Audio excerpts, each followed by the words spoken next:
जय शिवराय मित्रांनो, मागील अपडेटनुसार येत्या 24 तासाच्या आतमध्ये पाऊस महाराष्ट्राच्या अनेक भागांमध्ये पुन्हा दाखल होतोय। ज्या नांदेडकरांना, हिंगोलीकरांना, यवतमाळ, चंद्रपूर, गोंदिया तसेच अनेक भागांना ह्या 2 दिवस संधी मिळाली नाही आणि ती त्यांना सांगितली नव्हती, पण ज्या उर्वरित जिल्ह्यांना संधी मिळाली होती आता ती संधी निघून जाते अवघ्या 8 तासाच्याही आतमध्ये। जालन्यामध्ये पाऊस दाखल होतोय सकाळच्या पारी 4च्याही आतमध्ये, 4 ते 5 वाजेपर्यंत किंवा सकाळी उठल्याबरोबर तो पाणी आपल्याला दिसणार आहे।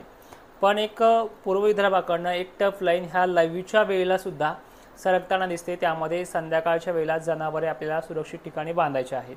त्यामध्ये हिंगोली, यवतमाळ, चंद्रपूर, गोंदिया, वर्धा, अकोला जिल्हा सकाळपर्यंत हा पाऊस, जिंतूर वगैरे भागामध्ये, मंठा, घनसावंगी पट्ट्यापर्यंत, परभणी, लातूरच्या अनेक भागांमध्ये आणि बीड जिल्ह्यामध्ये दस्तक देतोय। मित्रांनो, उद्या म्हणजे 26 तारखेला पश्चिम महाराष्ट्र हा संपूर्णतः पाऊस हा सक्रिय होणार आहे।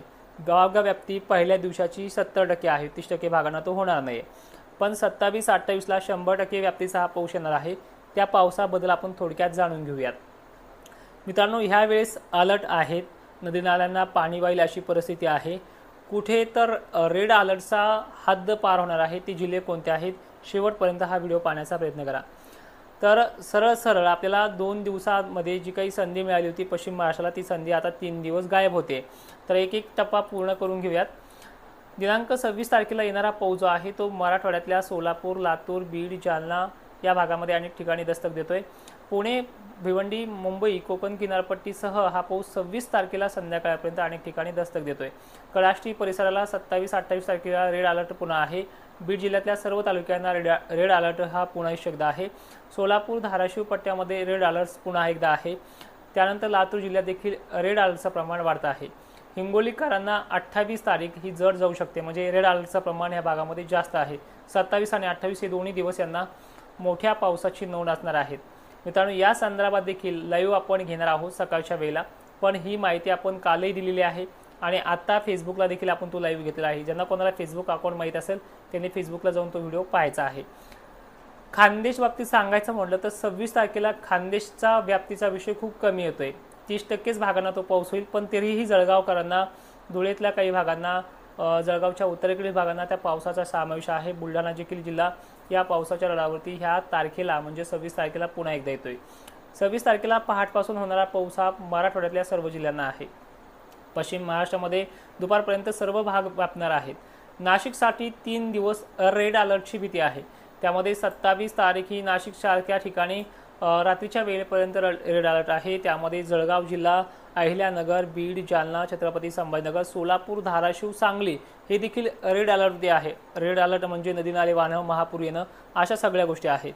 सोलापूर, परभणी, बीड जिल्हा परत हा रेड अलर्टवरती आल्यामुळे आणि त्यात बंधाऱ्याचं पाणी किंवा आता प्रशासनाकडनं जे काही ऑर्डर्स आल्यात मोठ्या मोठ्या धरणांना, ते आपत्कालीन दरवाजे उघडल्यामुळे ह्या पावसापेक्षा कमी पण त्या पुराचा धोका पुन्हा उद्भवू शकतो।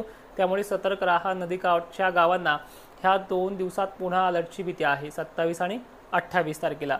तर हे अलर्ट्स चंद्रपूरला आहेत, परत हिंगोलीला आहेत, ही परिस्थिती जळगाव, धुळेला पण आहे, पुण्या परिसराला आहे, परभणीबरोबरच हिंगोली, वाशिम, नांदेडचा पट्टा देखील हा आहे। सर्वाधिक मोठी तारीख रेड अलर्टच्या बाबतीत जर बघितली आपण, मुंबई, पुणे, भिवंडी कधी नव्हतं असा पाऊस या मुंबईकरांना, पुणेकरांना, कोकण किनारपट्टीकरांना, पालघर, ठाणे, जुन्नर पट्ट्याकरांना आहे। 28 तारीख देखील संध्याकाळच्या वेळेला किंवा दुपारनंतर अनेक ठिकाणी धाराशिवकरांना रेड अलर्ट देणारे आहे। परभणीचा, बीडचा समावेश या दिवशी आहे। 28 तारखेचा पाऊस बुलढाणा ते हिंगोली परिसर अनेक ठिकाणी भीतीदायक वातावरण आहे। संध्याकाळची वेळ असेल किंवा दुपारनंतरची वेळ असेल, पण ह्या जिल्ह्यांना अलर्ट राहणं गरजेचं आहे। या दिवशी जालन्याचा समावेश देखील आहे। मंठा, लोणार परिसर, मेहकर, शेवगावचा पट्टा देखील या दिवशी अतिवृष्टीचा इशारा आहे। वाशिमकर, हिंगोलीकर, यवतमाळकर आणि बुलढाणाकर 28 तारखेला खूपच परिस्थिती अतितीव्र होण्याचा अंदाज आहे। त्यामध्ये भोकरदन, जाफराबाद, कन्नड, सिल्लोड, धुळे, जळगाव, नंदुरबार, शहादा या परिसरापर्यंतची मजल साहजिक आहे। मित्रांनो, मग 29 तारखेचा पाऊस कमी असेल का, तर साहजिक नाहीच, कारण की हा फक्त लातूरच्या आणि सोलापूरच्या भागांमध्ये कमतरता दाखवतो 29 तारखेला, पण याचा समावेश सिल्लोडकरांना जाफराबाद, धुळे, जळगाव, बोदवड, बुलढाणा जिल्हा, छत्रपती संभाजीनगरचे गंगापूर, वैजापूर, पैठण, नाशिक, नांदगाव, इकडे सातारा जिल्हा, पुणे परिसर या भागांचा अतिवृष्टीचा इशारा 29 तारखेला पण आहे। 29 तारीख ही खूप मोठी आणि अतिवृष्टीच्या इशाऱ्यावरती आहे। यामध्ये नाशिकचे आणि जळगावचे बुलढाण्याचे अनेक जिल्हे ह्या 29 तारखेच्या रडारवरती येतात। पण नांदेडकरांना थोडा मोकळा किंवा मध्यम स्वरूपाचा पाऊस या दिवशी राहील। नांदेडकरांचे अलर्ट 29 तारखेपासून कमी होतात। 30 आणि 1-2 तारखेपर्यंत ह्या यवतमाळ, हिंगोली, परभणी, लातूर या भागांचा पावसाचा जोर कमी होतोय। कुठे मोठे पडला तर पडला, 30% 20% व्याप्ती ही 29 तारखेच्या नंतर 30-1-2 तारखेपर्यंत विश्रांती मिळते, म्हणजे जे काही प्रभाव आहे काही। पण ह्या 29 तारखेला नाशिककरांचे बऱ्याचशा ठिकाणी नुकसान करणारी पद्धत ह्या पावसाची असणार आहे, त्यामुळे अलर्ट राहा। पुणे, अहिल्यानगर हा परिसर आहे, छत्रपती संभाजीनगर देखील समावेश आहे, त्यानंतर धुळ्याचा समावेश आहे, नाशिककरांचा समावेश आहे। आता हा झाला सारांश। पश्चिम महाराष्ट्र आणि मराठवाडा 26, 27, 28 रेड अलर्ट, मध्यम ते मुसळधार अतिवृष्टीचा इशारा आहे। त्यानंतर पश्चिम महाराष्ट्रातल्या नाशिक जिल्ह्याला, छत्रपती संभाजीनगरला, मुंबईला, धुळ्याला 27 आणि 28 तारीख, त्याचबरोबर 29 तारीख अतिवृष्टीचा रडारवरती आहे। नंदुरबारकरचाही साच्यामध्ये समावेश आहे।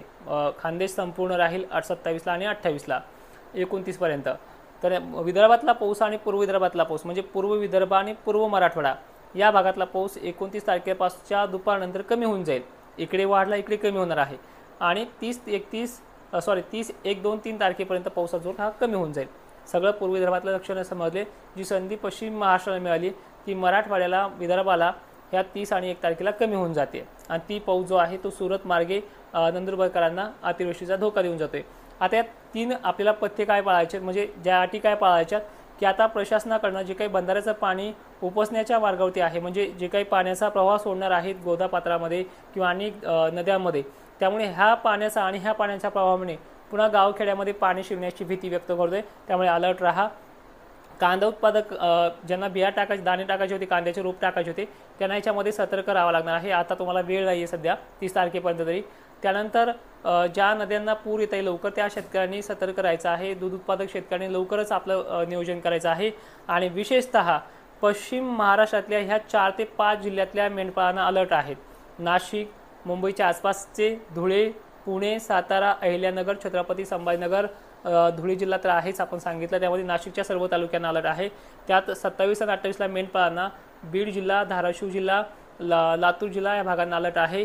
28 तारखेच्या संध्याकाळपर्यंत बुलढाणा जिल्हा आणि खानदेशच्या संपूर्ण भागाला अलर्ट आहे, त्यामुळे सतर्क राहा। अलर्ट आहे आणि अजून काही माहिती पाहिजे असेल तर कमेंट करा, नक्की तुमच्या सगळ्या भागांची माहिती देण्याचा प्रयत्न करेल। आणि यापेक्षाही चांगली माहिती आपण फेसबुकला एक लाईव्ह घेतला, तो लाईव्ह अवश्य पहा, त्यामध्ये संपूर्ण माहिती दिलेली आहे। सोयाबीन कधी काढायची, काय काढायचे, हा यंदा ओला दुष्काळ आहे।